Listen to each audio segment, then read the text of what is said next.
Leo naomba tuangalie madudu yanayofanywa na serikali dhalimu ya Chama cha Mapinduzi kwenye mradi wa mwendokasi. Sasa kwanza, nini maana ya serikali dhalimu? Serikali dhalimu ni serikali ambayo viongozi wake wameyapata madaraka, kwanza kwa kuiba kura, pili kwa matumizi makubwa ya pesa, rushwa, tatu tunasema kuminya demokrasia, matumizi ya mtutu wa bunduki, serikali ambayo imeua watu. Hiyo ndio serikali dhalimu. Na dunia nzima serikali dhalimu haijawahi kuwaletea watu maendeleo, asije akakongopea mtu. Ukiwaona hivi ni kama vile wanaleta maendeleo, lakini sio kweli, hawa ni wahuni. Sasa twende tuangalie uhalisia, sawa? Unauona huu mradi wa mwendokasi? Lengo la kwanza la mradi wa mwendokasi ni kupunguza hewa chafu katika jiji la Dar es Salaam, hewa ukaa. Unaona haya mabasi mengi ambayo yanabeba abiria katika jiji la Dar es Salaam, mengi yanatumia diesel na petroli. Kwa hiyo kwenye combustion yanazalisha sulfur. Kwa hiyo wanasema sulfur inachafua hewa ya jiji la Dar es Salaam. Ndio maana unaona haya magari mapya ya mwendokasi haya kijani haya, yale yote yanatumia gesi. Maendeleo Mtanzania.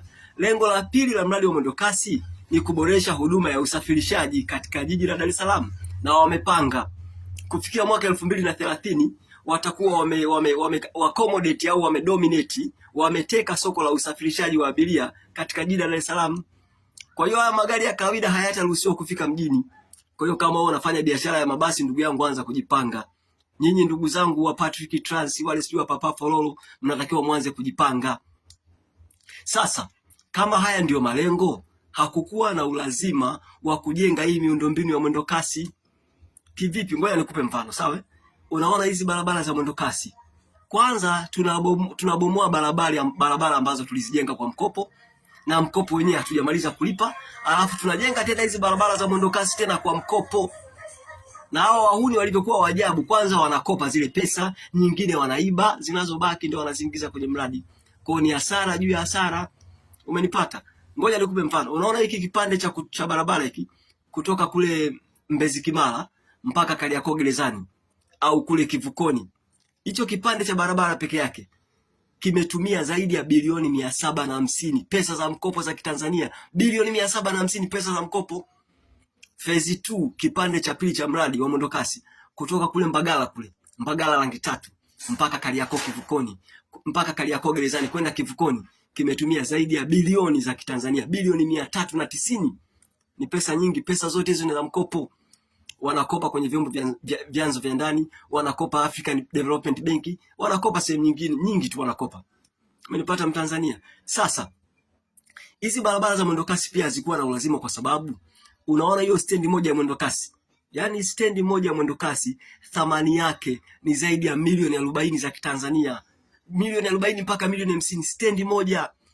Sasa kulikuwa na lazima gani ni pesa yote hiyo, na wakati hizi stendi za kawaida hazifiki hata milioni 5? Lakini pili, hizi barabara za mwendokasi mnazoziona ndugu zangu, majiji mengi duniani sample kama hiyo hakuna. Yani mimi sielewi jamaa, kwa sababu ni serikali ya kidhalimu, hawapendi kuhojiwa. Hiyo modo barabara kama hizo za mwendokasi duniani majiji mengi hakuna huo uchafu. Umeelewa Mtanzania? Msione kwamba ni kitu cha maana, hamna kitu kama hicho duniani. Hao wa China wenyewe wanajenga hii miradi. Umenipata? Wanajenga hizo barabara. Majiji mengi ya China hizo barabara hakuna. Hebu vuta picha. Serikali ya China ndio inatoa huduma ya usafirishaji. Na China hakuna mradi barabara kama hizo. Na China kuna usafiri mzuri wa abiria. Yaani gari ya China, angalia, gari ya China ni kama hizi za Tanzania. Ila yenyewe unakuta ina dereva peke yake. Haina kondakta wala haina mpiga debe, na hakuna kituo cha kukatia tiketi. Mchina akipanda analipa keshi au analipa kwa kutumia kadi. Yaani gari na dereva peke yake, na dereva wala ongei na mtu, na hakuna Mchina ambaye anakwepa kulipa nauli. Kwa nini? Kwa sababu Wachina wanaipenda nchi yao. Na Wachina wanaipenda nchi yao. Njoo hapa kwetu. Hapa kwetu unakuta haya magari ya kawaida haya. Yaani gari na kondakta, na watu hawataki kulipa nauli. Wanakwepa kulipa nauli. Kwa nini? Kwa sababu wamefukalishwa kwa kiwango ambacho hata kulipa nauli wanaona kazi. Hiyo ndio Tanzania. Sasa twende tuangalie sehemu ya tatu ya huu mradi. Unaona huu mradi, sawa? Hawa viongozi wadhalimu wa Chama cha Mapinduzi hawataki kuambia watu ukweli. Zamani kulikuwa na shirika linaitwa UDA, Usafiri Dar es Salaam, tangu wakati wa Mwalimu Nyerere mwaka 1967. Hawa viongozi dhalimu wa Chama cha Mapinduzi wakati wa Mzee Kikwete shirika wakaliua. Walikuwa wakipata pesa, hebu vuta picha, wanachukua pesa za shirika la UDA, wananunua magari yao, alafu wanaingiza barabarani, yanashindana na magari ya serikali. Mwisho wa siku magari ya ule yakiharibika, hela ya kukarabati hakuna, pesa ya kununua magari mapya hakuna, shirika likafilisika. Wakaamua kuliuza, wanasema kuwakabidhi, kuna kampuni moja wakabinafsisha, kuna kampuni inaitwa Simon Group Limited. Pia hebu vuta picha, walibinafsisha kwa lengo la kuokoa, tena wakabinafsisha kihuni. Simon Group hawakulipa pesa, kesi mpaka leo nafikiri iko mahakamani. Umenipata Mtanzania? Sasa jambo la kushangaza, angalia hao jamaa walivyokuwa wauni. Leo hii wamelifufua shirika la UDA. Badala ya kuitwa UDA, usafiri Dar es Salaam linaitwa DATI, Dar es Salaam Rapid Transport. Wamebadilisha jina kidogo tu. Watoto wanasema kwamba bia ni ile ile, ila chupa ndio nini? Ndio wamebadilisha. Sasa hebu vuta picha na ujinga waliofanya wa jamaa. Yaani serikali imeingia tena ubia. Yaani unaona hii DATI ni ubia, ni PPT tunaita, Public Private Partnership. Ni ubia kati ya serikali na kuna kampuni inaitwa Simon Group Limited. Kwa hiyo kazi ya serikali ni kujenga miundombinu. Simon Group Limited ndio wananunua magari. Umeona uhuni?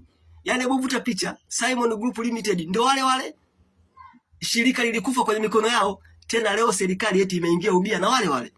Ndio maana nawaambia Watanzania, badilikeni. Ukiwaona watu ni kama wanataka kutuletea maendeleo, ila sio kweli, ni wahuni. Umeelewa Mtanzania mwenzangu? Kwa mimi nihitimishe kwa kusema kwamba serikali ya kidhalimu haijawahi kuwaletea watu maendeleo, kwa sababu kwanza hawapendi kuhojiwa, hawapendi kuulizwa maswali, ni madikteta.